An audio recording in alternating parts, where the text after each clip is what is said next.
बयानों से एक बार फिर प्रदेश की राजनीति में हलचल मचा दी है। अजमेर में उन्होंने जहां सीएम भजनलाल पर निशाना साधा तो उन्होंने कहा कि मुख्यमंत्री का कामकाज सही नहीं है, उन्हें सलाह देना जरूरी है। उनके सलाहकार कौन, उन्हें ढूंढ रहा हूं। इस दौरान उन्होंने वसुंधरा राजे को लेकर भी जिक्र किया और बयान दिया। उन्होंने कहा कि अगर वो मुख्यमंत्री होती तो मजा आता। मुख्यमंत्री की सलाहकार कौन है, इसकी मैं खोज कर रहा हूँ। तो कम से कम वो मुझसे मिले तो मैं उनको ही कह सकूँ, आप जाके समझाओ। मुख्यमंत्री हित में बातें कर रहा हूँ, उनसे बातें पहली बार बने मुख्यमंत्री, पहली बार बनना, देखो अनुभव भी नहीं होता है, तो उनको पूरा लॉन्ग वे देना चाहिए, लॉन्ग रोप देना चाहिए। तो भाई अभी तो आए हैं 6 महीने, साल भर, 2 साल, अब तो 2 सालों में आए हैं, अब कब तक हम उनको छोड़ेंगे बताओ। फिर बोलना पड़ेगा हमें उनके बारे में भी। तो इसलिए मैं कहता हूँ कि आपके बारे में दिल्ली में, राजस्थान में, गांव में क्या हुआ, आप कृपा करके आप थोड़ा पता कर लीजिए। मैं उनका विरोधी नहीं हूँ, विरोधी पक्ष में हूँ, मैं व्यक्तिगत विरोधी नहीं हूँ मैं उनका। अब उनको समझना चाहिए बात को। अगर वसुंधरा राजे वहां पर मुख्यमंत्री बनती अभी पहले की तरह, तब मजा आता संघर्ष करने का। वो तो उनको मौका दे नहीं रहे उनकी पार्टी वाले। हमें इस बात का दुख भी है कि वसुंधरा जी अनुभवी है, उनको मौका क्यों नहीं मिल रहा है। मिलना चाहिए था आपके साथ। मेरे हिसाब से मतलब नेचुरल चॉइस तो उनकी वसुंधरा जी होनी चाहिए थी, नेचुरल चॉइस। वो नहीं तो मैं क्या कर सकता हूँ। उसका नुकसान कहीं ना कहीं जनता को हो रहा है आपको। अब वो तो आप खुद को बोल दीजिए वसुंधरा जी को।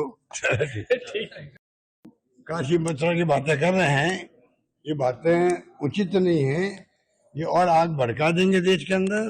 जैसे राम जन्मभूमि को लेके हुआ था, कितने दंगे हुए थे, कितने मारे गए थे लोग बाग, तो क्यों नहीं बातें छेड़ते हो। मोहन भागवत जी कभी तो बहुत अच्छी बात कह देते हैं, हिंदुस्तान में हमारे सब भारतीय हैं और सब लोग कन्वर्टेड है, सब हम एक हैं। अच्छी बातें बोलते बोलते फिर फाउल खेल जाते हैं। बताइए आप, क्या काशी मथुरा में हम नहीं, हमारे स्वयंसेवक जा सकते हैं, तो बिना स्वयंसेवक के फिर आरएसएस क्या है।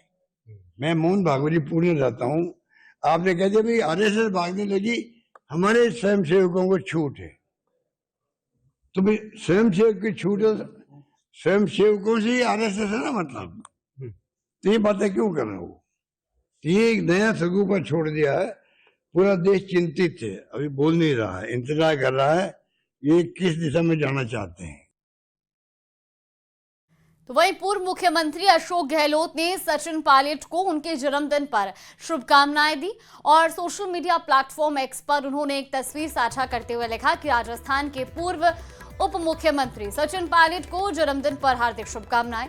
मैं ईश्वर से आपके स्वस्थ जीवन और दीर्घायु की प्रार्थना करता हूं। ये तस्वीरें भी उन्होंने शेयर की हैं, आप भी देखिए टीवी स्क्रीन पर। तो पूर्व मुख्यमंत्री अशोक गहलोत ने सोशल मीडिया प्लेटफॉर्म एक्स पर पोस्ट साझा करते हुए सचिन पायलट को जन्मदिन की बधाई दी और इस मौके पर उन्होंने इस पोस्ट में यह भी लिखा कि मैं ईश्वर से आपके स्वस्थ जीवन और दीर्घायु की प्रार्थना करता हूं।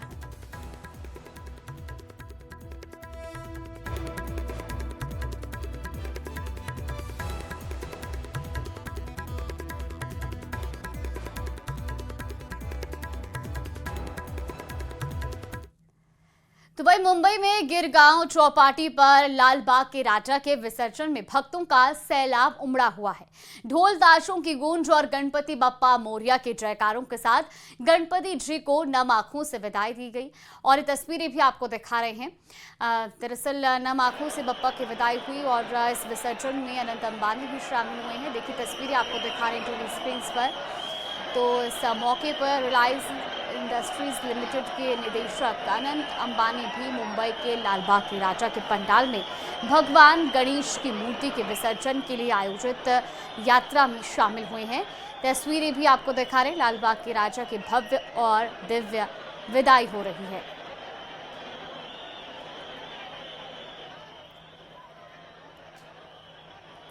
तो नम आंखों से बप्पा को विदाई दी जा रही है और फिलहाल ये तस्वीरें भी आपको दिखा रहे हैं टीवी स्क्रीन पर। मुंबई में जो है बड़े पैमाने पर गणपति बप्पा को भव्य और दिव्य तरीके से विदाई दी गई। और फिलहाल ये तस्वीरें जहां विसर्जन समारोह में अनंत अंबानी भी शामिल हुए हैं। तो RIL के निदेशक अनंत अंबानी ने भी गणपति बप्पा मोरिया के जयकारों के साथ लाल बाग के राजा को अंतिम विदाई देने के लिए उनकी यात्रा में शामिल हुए हैं। तस्वीरें भी आपको दिखा रहे हैं टीवी स्क्रीन पर। ये तस्वीरें हैं मुंबई की।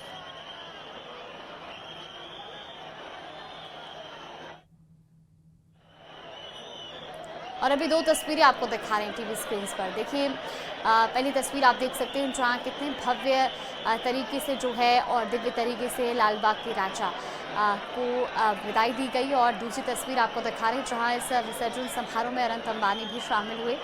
तस्वीरें टीवी स्क्रीन पर। ये दोनों 10 दिन तक गणेश महोत्सव चला और अब नम आंखों से गणपति बप्पा को विदाई दी गई। और इस मौके पर रिलायंस इंडस्ट्रीज लिमिटेड के निदेशक अनंत अंबानी भी मुंबई के लाल बाग के राजा के पंडाल में भगवान गणेश की मूर्ति के विसर्जन के लिए आयोजित विसर्जन यात्रा में शामिल हुए।